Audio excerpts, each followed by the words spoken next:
I'm filming this video in the context of design students or like making believable portfolio projects, because this is how to make a convincing magazine project. This is Design a Day, where I design something every day for the month of February. And when I was thinking of what I wanted to do today, I was procrastinating, but I was reminded about one of my previous fictional projects where I made an anti-busy magazine, which is called Why the Rush. Typically, magazines would have a very narrow masthead so that in the traditional newsstands, the name of the magazine still can stand out in the vast sea of visuals. But that is not a very big practice anymore, just because it's actually fairly rare to see these types of newsstands. So I wanted to make a magazine that had a very big masthead. So when I did this, I love the idea of anti-busy magazine, or just the concept of being anti-busy. And I think that is my first point. Like, if you want to have a fictional project, what makes it very compelling in your portfolio is how grounded the concept is. Can this exist in the real world? How you prove that is essentially doing a little bit of world building. So for Why the Rush, it's a full-fledged concept. It's anti-busy, and how I achieve that in the art direction of the covers is very punchy graphics. Like this, I love this jogging track. So what makes it believable as a magazine is that the concept is really solid, and the type treatments are very straightforward. Like, if you're putting a magazine every month or every quarter or every week, you need standardized templates to make your workflow easier. And adding all of the little things like having the ISBN number, the price, and this PM code, I just copied it from an existing magazine. I don't even know what PM code means. And giving yourself some guardrails or some rules that you would follow if this was a real magazine and you were the art director. Like simple treatments for the articles on the cover of the magazine, limiting it to 3 to 4 lines. And what I actually did for Why the Rush specifically is to try to imagine what types of articles and conversations they want to include in their anti-busy message.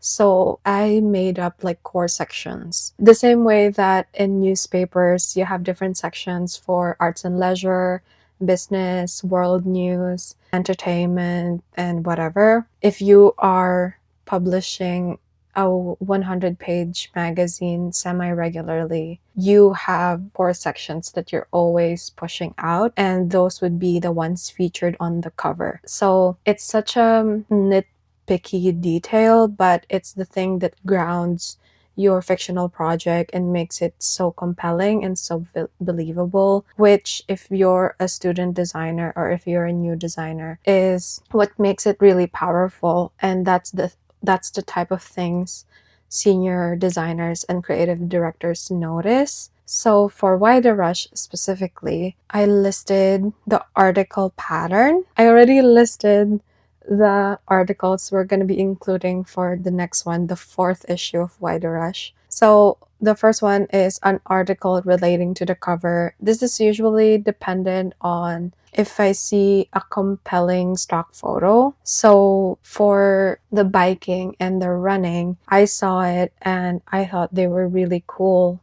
So I started conceptualizing the issue based on what I saw on the free stock sites. But for the third one, I made it in the summer, so I knew I wanted to make a summer issue.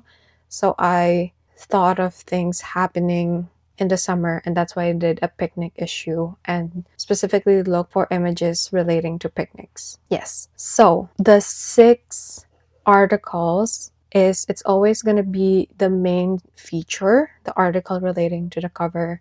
Something about urban design, because I love that and I fully believe sustainable city design makes for an anti-busy life. Because I imagine, again, what makes this grounded is who is the audience of this magazine. I would imagine that the audience for an anti-busy magazine would be people who actually care about how they live their life, and they want it to be more sustainable and more intentional and more conscious. And that bleeds into a lot of aspects of life, not just lifestyle, but where you choose to live and how you choose to make your community better. So, urban design, cover article, something on mindfulness, one about work culture or internalized hustle culture mannerisms, one about travel and simple living. And I have two ideas for the simple living article, like what to do instead of doom scrolling and how to cultivate a social life on any budget. And going back to the existing three issues that we have, you can see the pattern all throughout. So there's a simple living article and the articles relating to the cover. So this one is on picnics, road trips, and cabins transitioning into summer.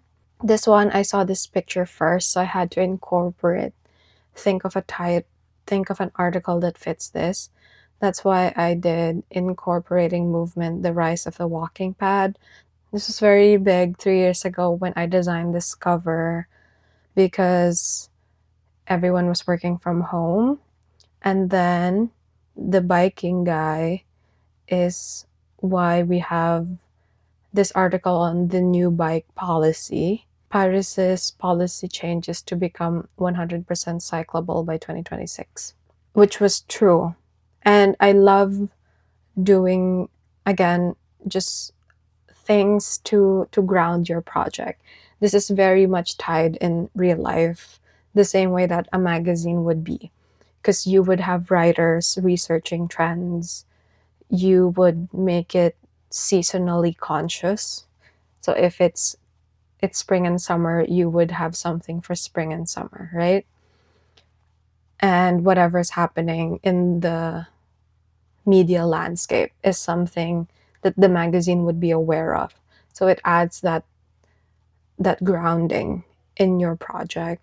So to reiterate and to put it all together, if you're a design student looking to put a compelling magazine project in your portfolio, what I would do is to add the little details that make a magazine a magazine. So the barcodes, ISBN, whatsoever, you have to look at real magazines to see what they all have in common to achieve this.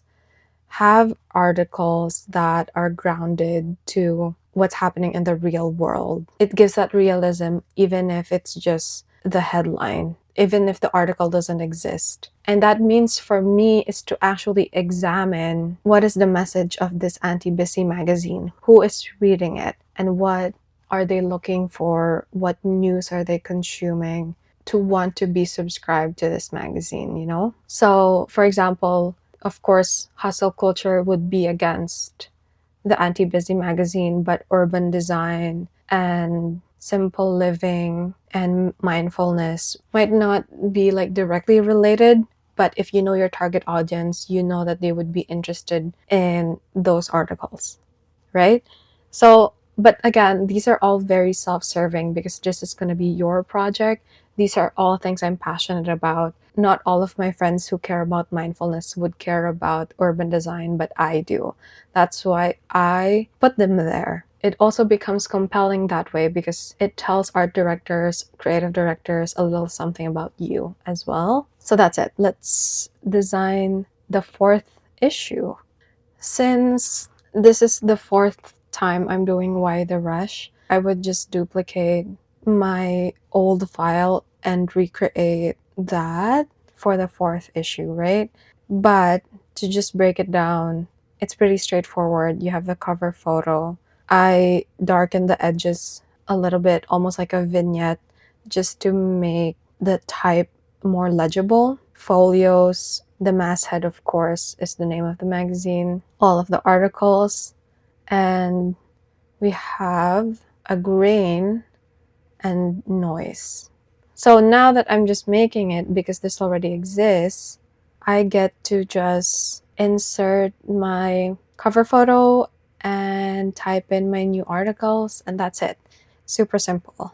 That's also why I love doing sets of posters, because it makes your job easier, but actually it's more powerful for a portfolio piece because it shows great thinking, that you can design something at a scale rather than just doing one-off posters, unless you actually just want to get hired for poster design. I don't want to get hired for just poster design. I love magazines, and I would love to get hired for a magazine job. That's why I'm doing it like this. So whatever job you want is the one that you should be designing for. Great.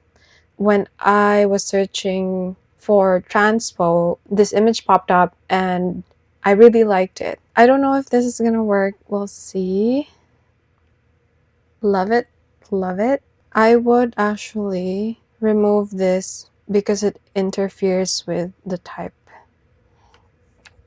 So I like it, but I would probably do a bunch of like custom vignetting just to make the type pop out more. So we'll just fast forward while we do that.